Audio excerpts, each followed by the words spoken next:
Dot net concept series में हमारा जो आज का टॉपिक है वो है how to work with Jason.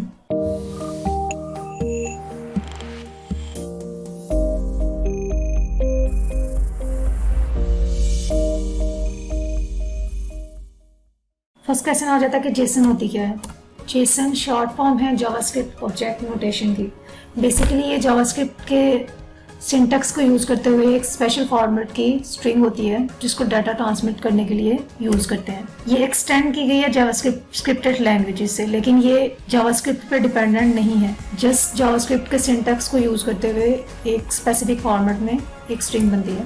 Jason की फाइल की एक्सटेंशन होती है वो डॉट जेसन होती है और ये server to client to server data transmit करने के लिए यूज होती है। जितनी भी वेब सर्विसेज होती हैं और वेब एपीआईज होती हैं वो जेसन बेस्ड फॉर्मेट में ही अपने डाटा को ट्रांसफर करती हैं। नेक्स्ट क्वेश्चन आ जाता है कि जेसन क्यों यूज करते हैं। जेसन यूज करने का जो फर्स्ट एडवांटेज है ये है कि easy to read and write होती है। मतलब इसमें कोई स्पेशल कीवर्ड यूज नहीं होते, कोई पैरामीटर यूज नहीं होते, आपने सिंपल प्रॉपर्टीज और वैल्यू बेस पे ही काम करना होता है। नेक्स्ट चीज आ जाती है जेसन बहुत लाइट वेट होती है।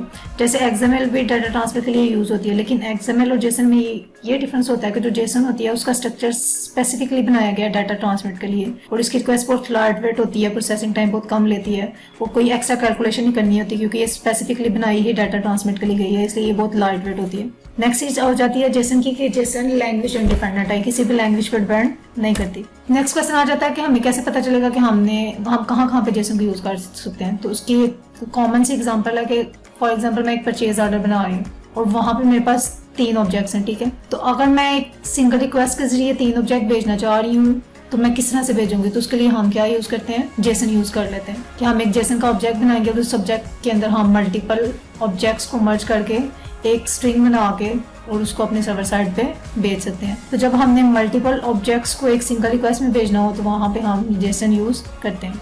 तो जेसन बेसिकली डिजाइन की गई है क्लाइंट से डाटा सर्वर की तरफ भेजने के लिए और सर्वर से डाटा रिसीव करने के लिए क्लाइंट साइड पे। नेक्स्ट क्वेश्चन आ जाता है जेसन का सिंटैक्स क्या है। ये मेरे पास एक सिंपल सा जेसन का ऑब्जेक्ट है। तो जो ऑब्जेक्ट है वो स्टार्ट होता है कर्ली ब्रेसेस से। हम कर्ली ब्रेसेस के अंदर अपने एक ऑब्जेक्ट को डिफाइन करते हैं। तो ये आप देख सकते हैं कि कर्ली ब्रेसेस के अंदर मैंने एक ऑब्जेक्ट डिफाइन किया हुआ है। नेक्स्ट आ जाता है कि जो ऑब्जेक्ट की प्रॉपर्टीज होती हैं, जो डाटा होता है मेन, वो नेम और वैल्यू पेयर्स के बेस पे होता है। कॉलन के लेफ्ट साइड पे हम डिफाइन करते हैं हमारी प्रॉपर्टी का नाम और उस प्रॉपर्टी की वैल्यू क्या है वो हम कॉलन के राइट साइड पे डिफाइन करते हैं। अगर मेरे पास मल्टीपल प्रॉपर्टीज हैं तो मैं उसको कॉमा से सेपरेट करूंगी। जैसे ये मैंने यहाँ पे फर्स्ट प्रॉपर्टी है और उसकी वैल्यू क्या है आइटम 1 और सेकंड प्रॉपर्टी है आइटम की कैटेगरी, तो उसकी वैल्यू क्या है इन, और दोनों प्रॉपर्टीज को मैंने सेपरेट किया हुआ है कॉमा के साथ। नेक्स्ट चीज आ जाती है स्क्वायर ब्रैकेट। स्क्वायर ब्रैकेट हम तब यूज करते हैं जब हमारे पास एक कॉम्प्लेक्स जेसन का ऑब्जेक्ट है। ये वाली एग्जांपल क्या है, मेरे पास सिंपल सा एक आइटम का जेसन का ऑब्जेक्ट है जिसकी 2 प्रॉपर्टीज हैं, आइटम नेम और कैटेगरी।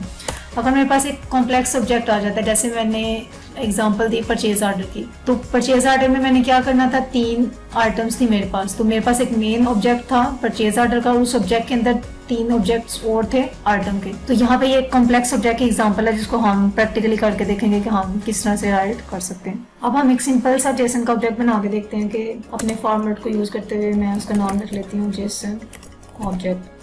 तो हमने देखा था कि हमारा जो ऑब्जेक्ट है वो कर्ली ब्रेसेस से स्टार्ट होता है और एंड होता है, ठीक है। तो ये कर्ली ब्रेसेस लगा ली। उसके बाद हमने डिफाइन करनी होती थी अपनी प्रॉपर्टीज जिनको हमने डबल कोटेशन मार्क में लिखना होता है। जैसे मेरी प्रॉपर्टी फर्स्ट करें, फर्स्ट प्रॉपर्टी का नाम है आइटम नेम और नेम और वैल्यू को सेपरेट करना होता है कॉलन के साथ, और जो वैल्यू है मेरी आइटम का नाम है आइटम 1। अब अगर मैंने एक प्रॉपर्टी डिफाइन कर दी, अब अगर मैंने दूसरी प्रॉपर्टी भी डिफाइन करनी है तो मैं उसको सेपरेट करूंगी कॉमा के साथ और सेम लाइक फिर नेम और पेयर वैल्यू में आ जाएगा। नेम मैंने और वैल्यू लिखने के लिए कॉलन से सेपरेट करते हैं और कैटेगरी मैंने फॉर एग्जांपल लिख दी।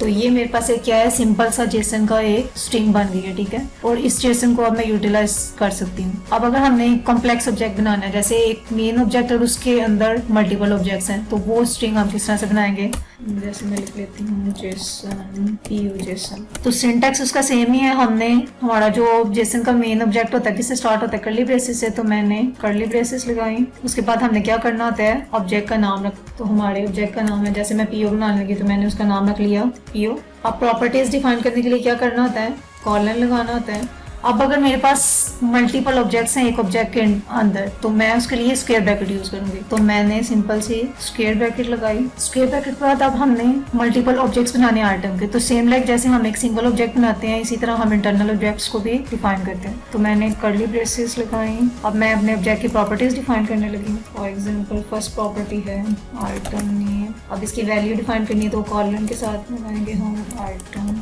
1। अब सेकंड प्रॉपर्टी है तो उसको सेपरेट करना है कॉमा के साथ। सेकंड प्रॉपर्टी डिफाइन की कैटेगरी, और तो हमने नाम दे दिया कैटेगरी 1 का। इसी तरह अगर मल्टीपल ऑब्जेक्ट्स हैं तो हॉट ऑब्जेक्ट को भी हम कॉमा के साथ सेपरेट करते हैं। अब हम एक और ऑब्जेक्ट आइटम का बनाने लगे हैं। सेम उसी तरह हम क्या करेंगे, कर्ली ब्रेसेस लगाएंगे और प्रॉपर्टीज को डिफाइन करेंगे।